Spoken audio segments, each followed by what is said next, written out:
আসসালামু আলাইকুম ওয়া রাহমাতুল্লাহ। প্রিয় শিক্ষার্থীরা, আশা করছি তোমরা সবাই ভালো আছো। আছি আলহামদুলিল্লাহ, আমি ভালো আছি।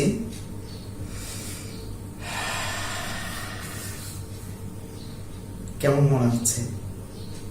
প্রাণ ভরে শ্বাস নিচ্ছি, তাই না? হ্যাঁ, আজকে আমরা আমাদের এই শ্বাস নেওয়া তো আগেই পড়েছি, তাই না? উদ্ভিদ কিভাবে তার শ্বাসকার্য পরিচালনা করে, অর্থাৎ আমরা যেভাবে নাক দিয়ে অক্সিজেন টেনে নিচ্ছি, আবার নাক দিয়ে কার্বন ডাই অক্সাইড ছেড়ে দিচ্ছি, উদ্ভিদের শ্বাস নেওয়াটা কিন্তু একটু ভিন্ন রকমের।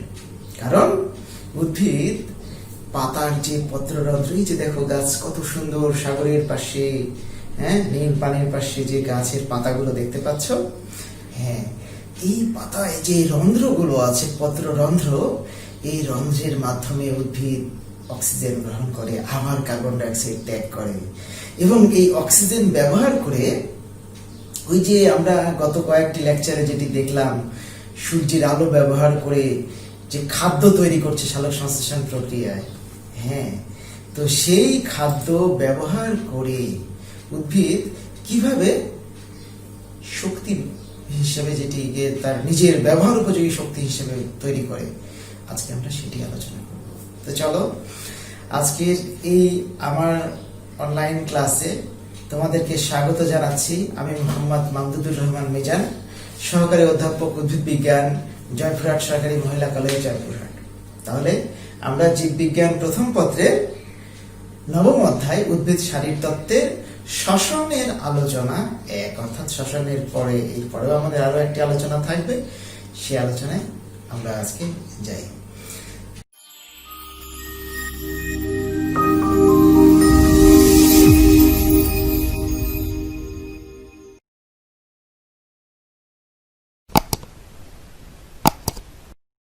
তো চলো দেখি, যাওয়ার আগে আমাদের কি কি শিখন ফল আছে সেটা একটু দেখে নিই। আজকের এই পাঠ শেষে তোমরা দেখো শ্বসনের সংজ্ঞা দিতে পারবে, শ্বসনটা কি সেটিকে খুব ভালোভাবে সংজ্ঞায়িত করতে পারবে। এরপরে শ্বসনের স্থান এবং এর প্রকারভেদ নিয়ে তোমরা আলোচনা, বর্ণনা এগুলো করতে পারবে। তাহলে শ্বসনের সংজ্ঞা দিতে পারবে, শ্বসনের স্থান এবং এর প্রকারভেদগুলো তোমরা বর্ণনা করতে পারবে।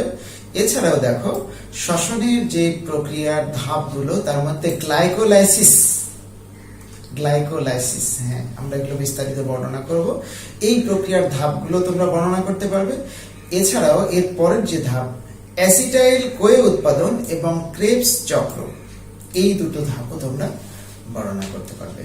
লেকচারটা একটু দীর্ঘায়িত হতে পারে, কিন্তু মনোযোগী হতে হবে। খুবই খুবই খুবই গুরুত্বপূর্ণ আজকের আলোচনা। আসলে এই চ্যাপ্টারটাই খুবই গুরুত্বপূর্ণ। কারণ কি জানো, এমন কোনো বছর নেই যে এই চ্যাপ্টার থেকে পরীক্ষায় প্রশ্ন হয় না। আমি তোমাদের এর আগেও বলেছি। অতএব খুবই মনোযোগী হতে হবে এই চ্যাপ্টারের লেখাপড়ায়। তো আমরা তাহলে মূল আলোচনায় চলে যাই। শ্বসন, যেটাকে আমরা ইংরেজিতে কি বলি?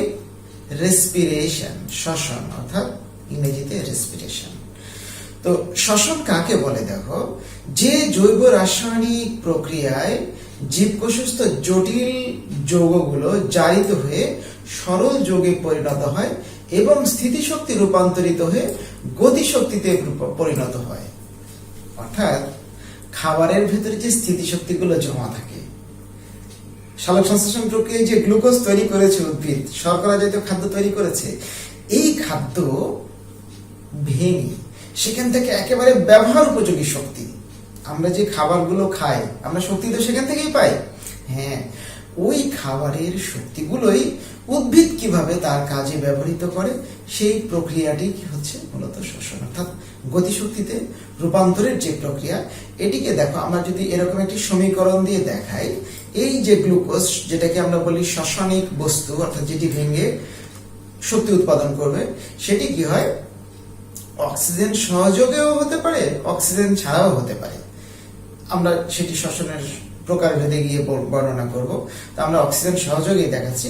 তাহলে 1 অণু গ্লুকোজ 6 অণু অক্সিজেন সহযোগে ভেঙে কি তৈরি করে? 6 অণু কার্বন ডাই অক্সাইড তৈরি করে, 6 অণু পানি তৈরি করে এবং এই অক্সিজেন সহযোগে যখন এটি ভাঙে সেক্ষেত্রে এখানে বিপুল পরিমাণ শক্তি তৈরি করে। বিপুল পরিমাণ শক্তি বলতে তারও তো একটা মাত্রা আছে। হ্যাঁ, তোমরা এই এটিপিটা আগে পড়ে এসেছো, এমনকি আমরাও পড়ে এসেছি 38 অণু এটিপি। কিন্তু আসলে আধুনিক গবেষণা বলছে যে না, এটি 38 অণু নয়, এটি হচ্ছে 36 অণু এটিপি। আবার কোন কোন গবেষক, মানে আরো আধুনিক গবেষকরা বলতে চাচ্ছেন না, এটি 36 নয়, এটি 32 অণু এটিপি। তো এখন পর্যন্ত সর্বজন গৃহীত এই এটিপির সংখ্যা হচ্ছে 36। কিভাবে 36 হয় সেগুলো আমরা এটিপির হিসাবের মধ্যে দেখাবো। তোমাদের বইগুলোতে দেখবে বলা আছে যে আগে এটিকে 38 এটিপি বলা হতো, কিন্তু বর্তমানে বলা হয় 36। সেগুলোর ব্যাখ্যা আমরা এটিপির হিসাবে করবো। এই জন্য আমি কিন্তু এখানে শুধুমাত্র এটিপি বা এনার্জি আকারে দেখিয়েছি। এখানে কয় অণু কিভাবে হয় সেটি আমরা ওই এটিপির হিসাবের মধ্যেই তোমাদেরকে দেখাবো। তো প্রিয় শিক্ষার্থীরা, চলো শ্বসন কোথায় হয়, শ্বসন স্থল কোথায়। একেবারে মোটা দাগে যদি আমরা সহজ ভাষায় বলতে চাই যে জীবদেহের বা উদ্ভিদ দেহের কাজের এককটা কি, কোষ, কোষের ভিতরে হয়। এখন আসো কোষের কোথায় হয় সেটি যদি আমরা ব্যাখ্যা করতে চাই। শ্বসনের অনেকগুলো ধাপ আছে। শ্বসন প্রক্রিয়াকে আমরা বর্ণনার সুবিধাতে 4টা ধাপে ভাগ করি, ঠিক আছে। তো সেই ধাপের কথাই দেখো আমরা বলছি যে শ্বসন প্রক্রিয়া মূলত 2 ভাগে বিভক্ত। প্রথম ভাগে যেটি হয়, গ্লুকোজ অণু অক্সিজেনের অনুপস্থিতিতে বা উপস্থিতিতে কি করে আংশিক জারিত হয়ে পাইরুভিক অ্যাসিড উৎপাদন করে। আমি এই কথাটা বোঝাতে পারছি কিনা? অর্থাৎ প্রথম যে ধাপ, মানে আমরা 4টা ধাপে ভাগ করছি, কিন্তু একেবারে যদি বেসিক ভাবে মোটা দাগে প্রধান 2টি ভাগে ভাগ করতে পারি আমরা। একটি হচ্ছে গ্লুকোজ অণু প্রাথমিকভাবে অক্সিজেনের উপস্থিতিতে বা অনুপস্থিতিতে এটি জারিত হয়ে পাইরুভিক অ্যাসিড তৈরি করে। তো এই পাইরুভিক অ্যাসিড তৈরির এই বিক্রিয়াগুলো কোষের সাইটোপ্লাজমে সংঘটিত হয়। সাইটোপ্লাজম মানে কি? মানে ভিতরে যে স্পেস, ফাঁকা জায়গাটুকু, অর্থাৎ কোষের যে প্লাজমা মেমব্রেন দিয়ে ঘেরা আবরণ, এই আবরণের ভেতরে যে সজীব উপাদান, এটি সাইটোপ্লাজম, এর ভেতরেই সংঘটিত হয়।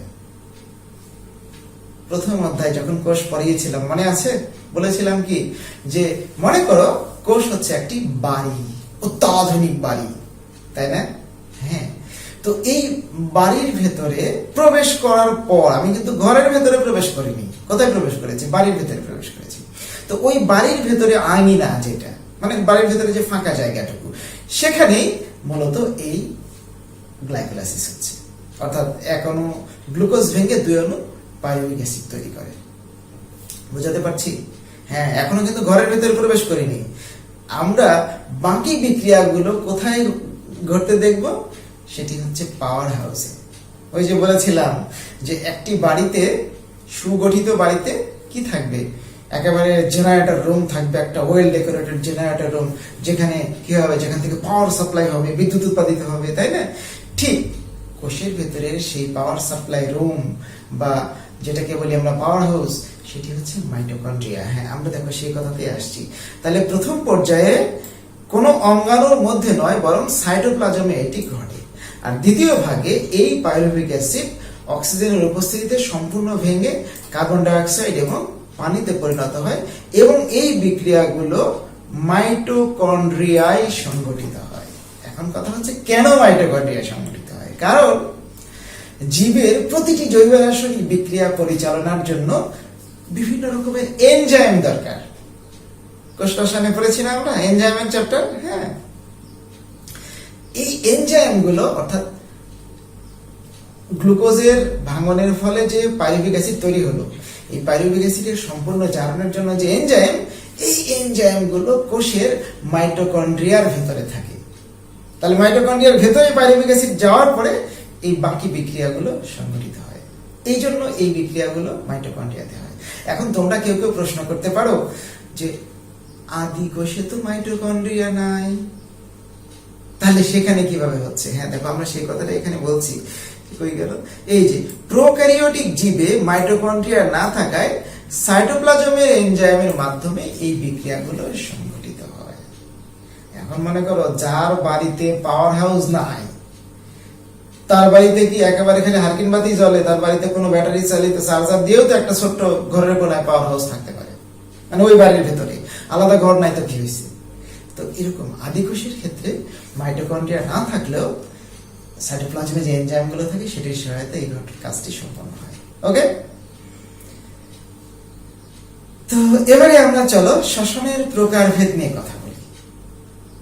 আমি শুরুতেই বলেছিলাম যে শ্বসন কিন্তু এই অক্সিজেনের উপস্থিতিতেও হতে পারে, অনুপস্থিতিতেও হতে পারে। এর উপর ভিত্তি করে আমরা শ্বসনকে দুই ভাগে ভাগ করি। কি কি? একটি হচ্ছে স্ববাত। স্ববাত, স হচ্ছে সহকারে আর বাত হচ্ছে বাতাস।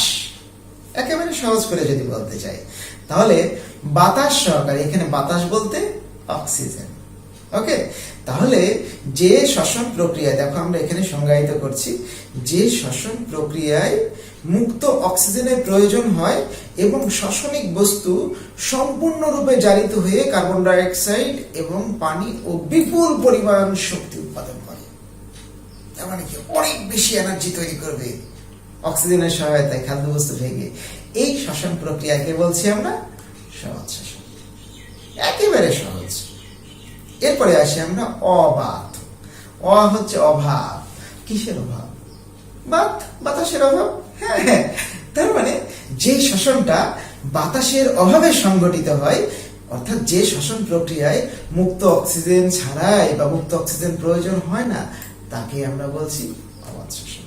এবং এই শ্বসনে দেখা যায় যে ওই পাইরুভিক অ্যাসিড অসম্পূর্ণরূপে জারিত হয়ে কম শক্তি উৎপাদন করে।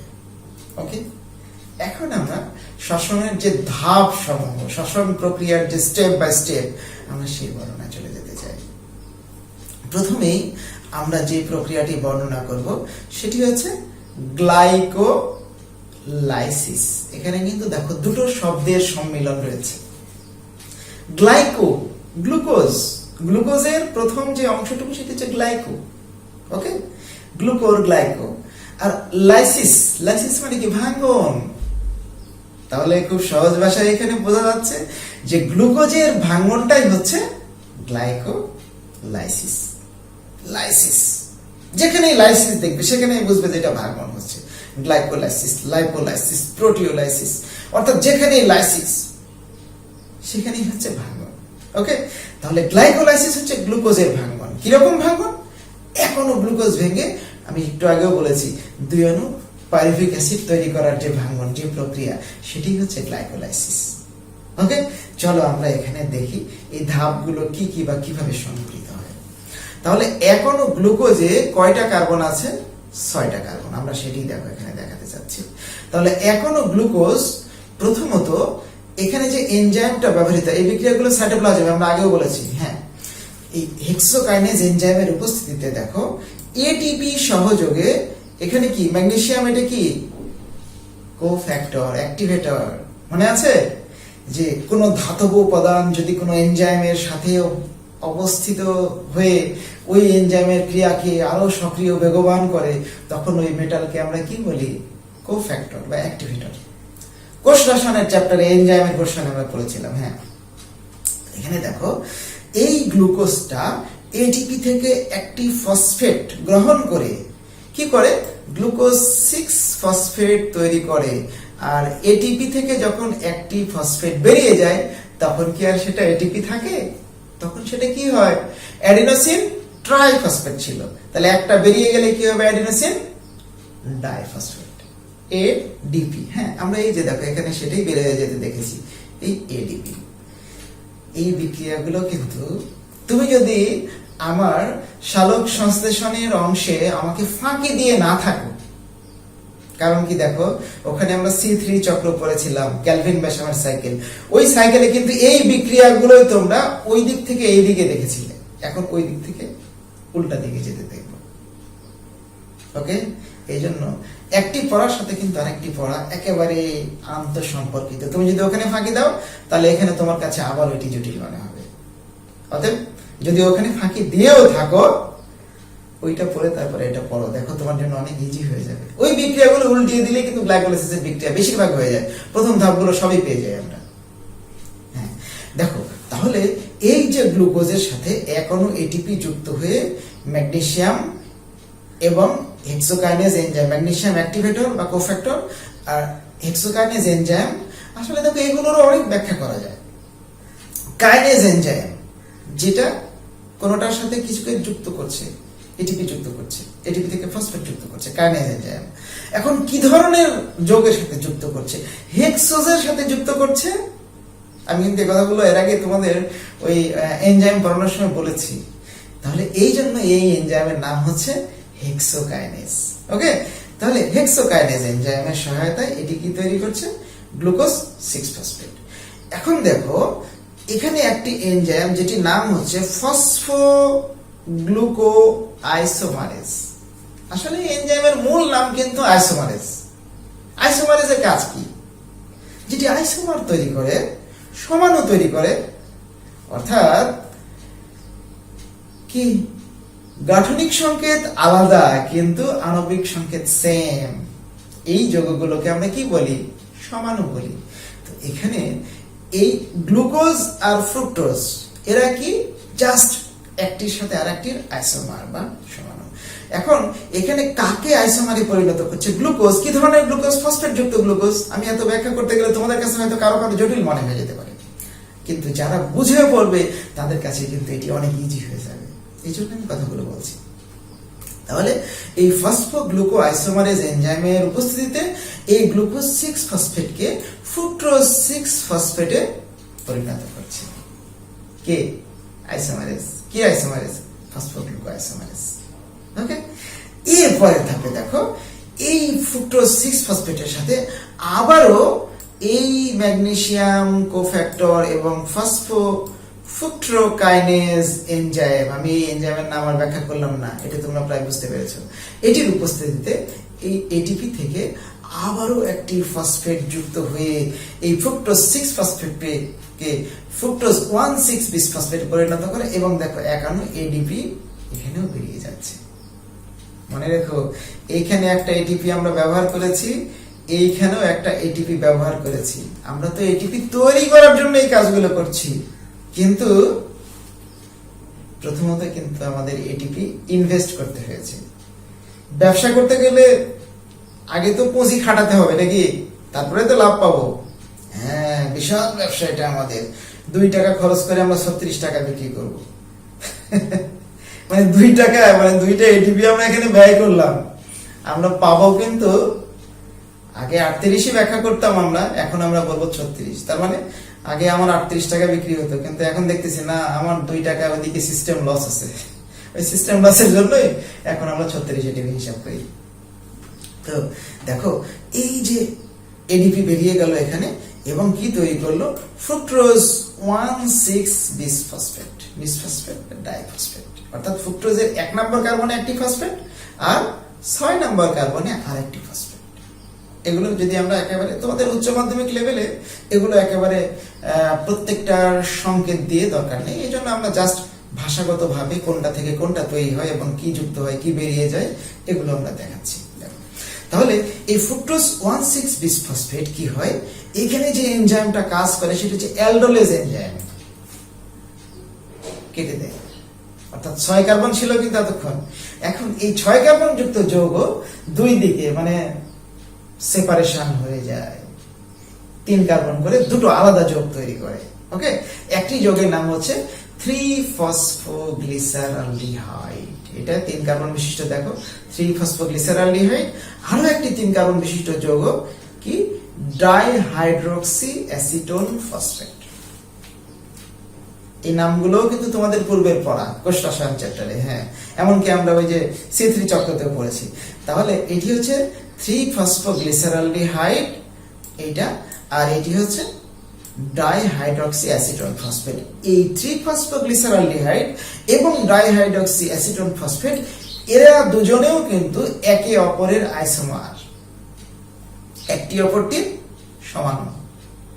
এই দুটো সমাণু হওয়ার কারণে এখানেও আইসোমারেজ এনজাইমের সহায়তায় এই যে দেখো আমি এখানে একটা উভমুখী তীর দেওয়া আছে দেখাচ্ছি, এই যে এটা উভমুখী তীর, তার মানে কি এই এদিকে উভমুখী, কিন্তু এইটাকে আইসোমারেজ এনজাইম কি করে একটি থেকে আরেকটিতে, ওইটি থেকে এইটিতে যে কোনো সময় যে কোনো মুহূর্তে আইসোমারেজের ক্রিয়ায় এটা একটি থেকে অপরটি তৈরি করে ফেলতে পারে।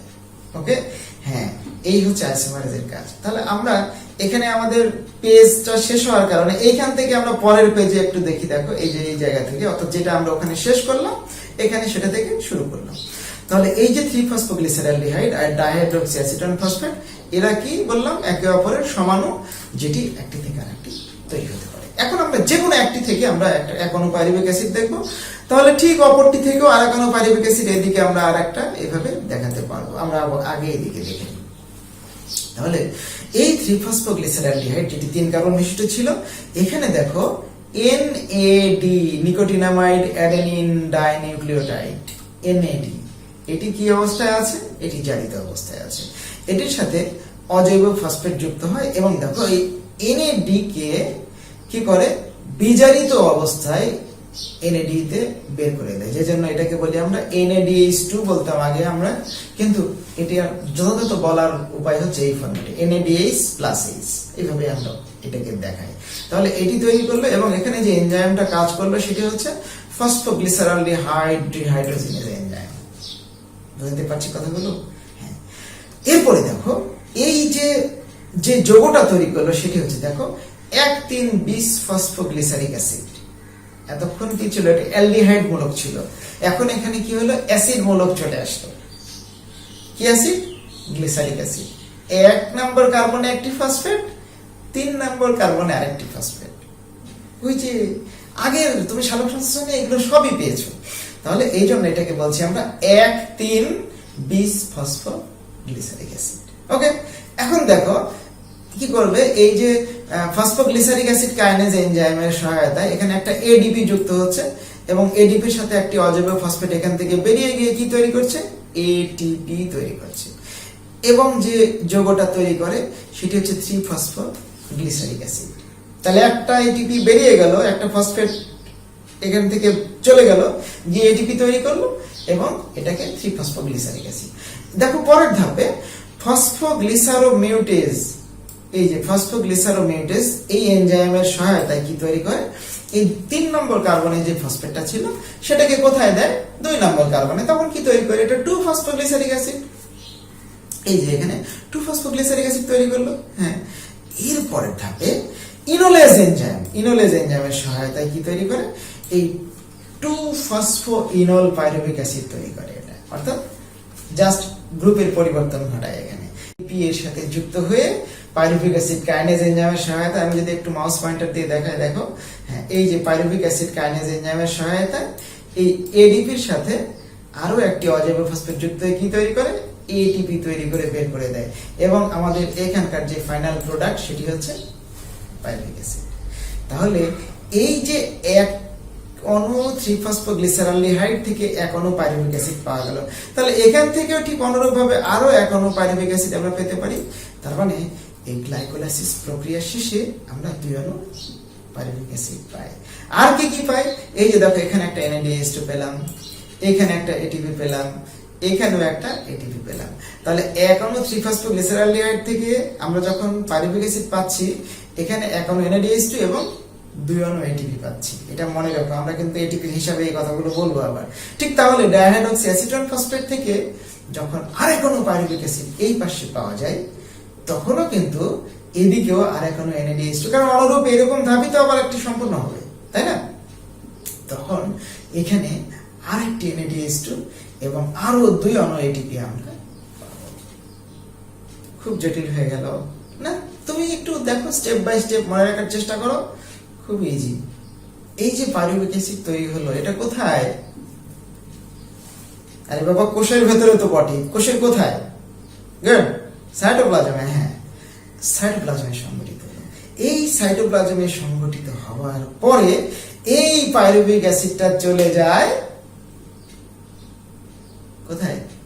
মাইটোকন্ড্রিয়ার ঝিল্লি ভেদ করে ভেতরে চলে যায়। এই মাইটোকন্ড্রিয়ার ঝিল্লি ভেদ করে ভেতরে যাওয়ার সময় এই পাইরুভিক অ্যাসিডটা অ্যাসিটাইল কোয়ে তৈরি করে।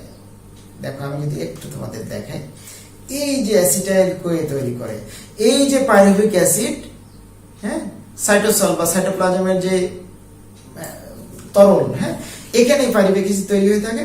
আর এটি দেখো হচ্ছে আমাদের মানে কোষের, উদ্ভিদের কোষের যে মাইটোকন্ড্রিয়ার প্রাচীর, মাইটোকন্ড্রিয়ার আবরণ, ঝিল্লি, এখানে কি করে এই যে ট্রান্সপোর্ট প্রোটিন বা বাহক প্রোটিন, এগুলোর মাধ্যমে এই সাইটোপ্লাজম থেকে এটি যখন মাইটোকন্ড্রিয়ার ভেতরে প্রবেশ করে তখন এটি কি করে এনএডি কে বিজারিত করে NADH+H তৈরি করে।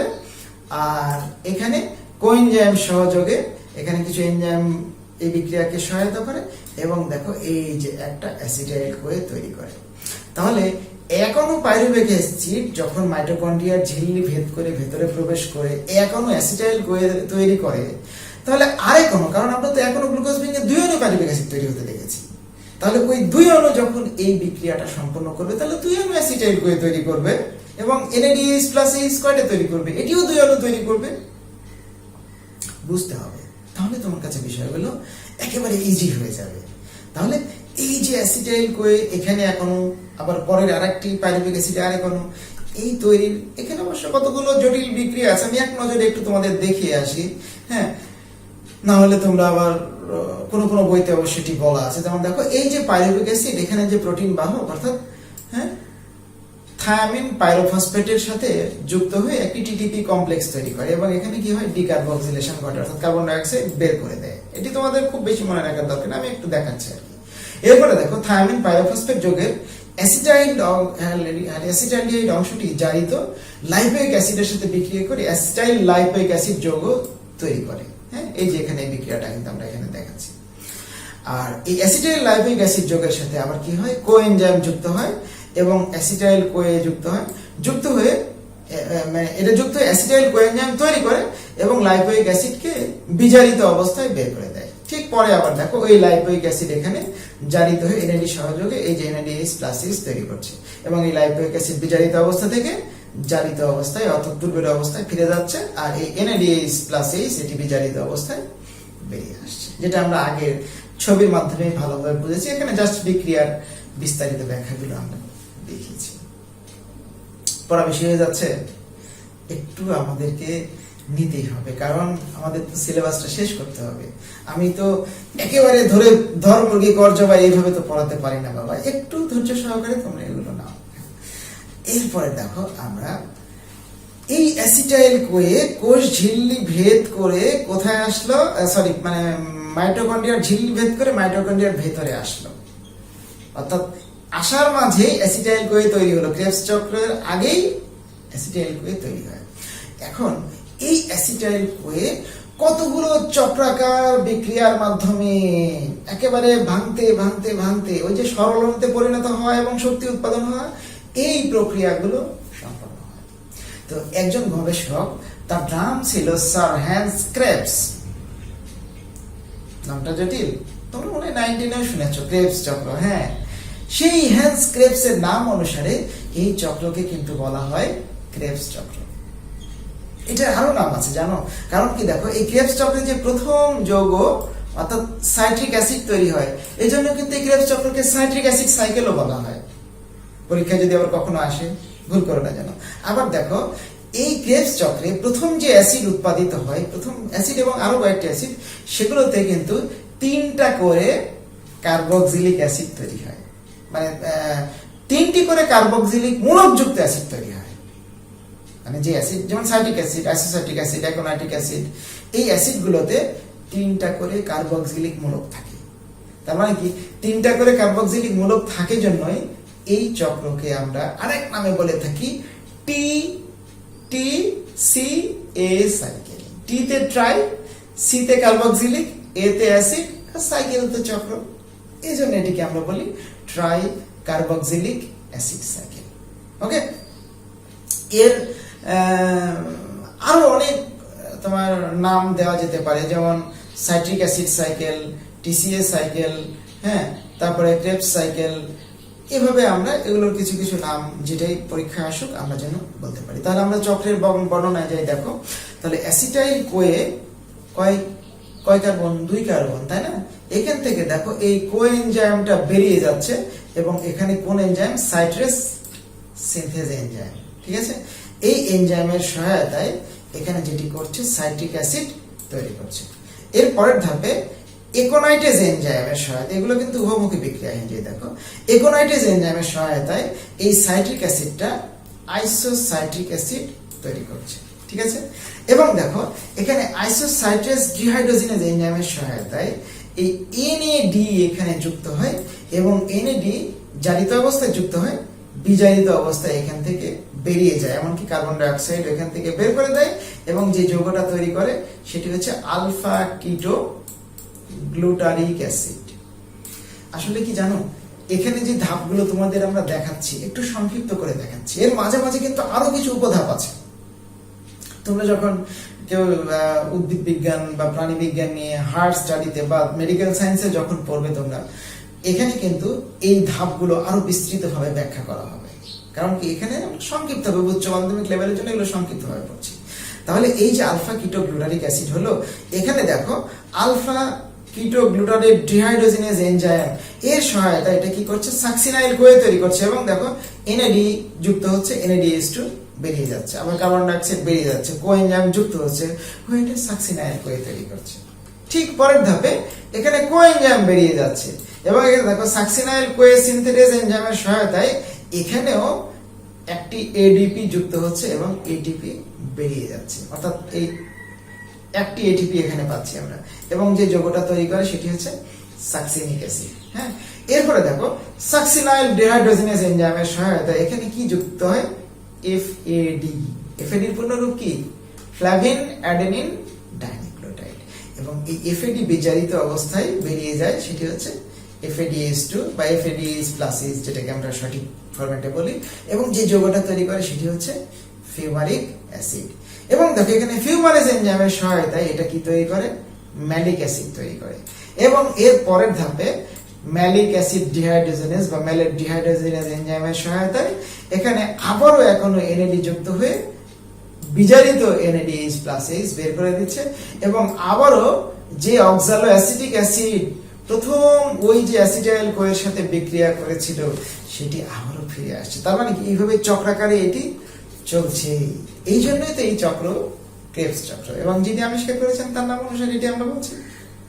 এইভাবে প্রতি অণু অ্যাসিটাইল কোয়ে এই চক্রের মাধ্যমে আবর্তিত হচ্ছে এবং এই শক্তির যে বিজারিত অবস্থায়, যেমন এখানে NADH2 আমরা বিস্তারিত ব্যাখ্যাতে দেখব যে এক অণু NADH2 যখন ইলেকট্রন ট্রান্সপোর্ট সিস্টেমে গিয়ে সম্পূর্ণরূপে জারিত হয় তখন 3 অণু ATP তৈরি করে। আবার এখানে এক অণু যে FADH2 আমরা দেখলাম বা বিজারিত FAD, এটি কিন্তু যখন ইলেকট্রন ট্রান্সপোর্ট সিস্টেমে যাবে তখন 2 অণু ATP তৈরি করবে। হ্যাঁ, এগুলো আমরা চেক পেয়েছি, কোনোটা 3 টাকার চেক, কোনোটা 2 টাকার চেক, এরপরে আমরা ভাঙাবো ইলেকট্রন ট্রান্সপোর্ট সিস্টেমে গিয়ে। তো এভাবে এই ক্রেবস চক্রতে আমাদের যে শক্তি একেবারে এটা তৈরি হচ্ছে। আমরা শেষের দিকে চলে এসেছি, আর বাড়াবো না। এখন আমরা বাড়ির কাজ নেই, দেখি কি কি বাড়ির কাজ আজকে তোমাদের জন্য রেখেছি। ধারণা করতে পারছো? হ্যাঁ, গ্লাইকোলাইসিসের ধাপগুলো দেখাতে হবে। এটি কিন্তু পরীক্ষায় আসে, এমনকি জানো গত পরীক্ষার আগে থেকে শুরু করে পরপর 3 বছর এক নাগারে এই প্রশ্নটি এসেছে। তোমরা হয়তো বলতে পারো যে 1 বছর আসলো তার 1 বছর আসে না, সেটি কিন্তু ব্রেক হয়েছে। একেবারে পরপর 3 বছরে এই গ্লাইকোলাইসিসের ধাপগুলো পরীক্ষায় আসছে। অতএব এটি তোমাদের খুবই গুরুত্বপূর্ণ, এই কাজটা আমি তোমাদের কাছ থেকে দেখতে চাই। এছাড়াও রেখাচিত্রের মাধ্যমে, মানে সহজ রেখাচিত্রের মাধ্যমে, বিক্রিয়া আলাদা করে অত লেখার দরকার নেই, শুধু কোনটা থেকে কি হয়, কোন এনজাইম ব্যবহৃত, আমি যে চক্রটা দেখালাম, হ্যাঁ, এই ক্রেবস চক্রের বিক্রিয়াগুলো তোমরা উপস্থাপন করবে সুন্দর করে, ঠিক আছে।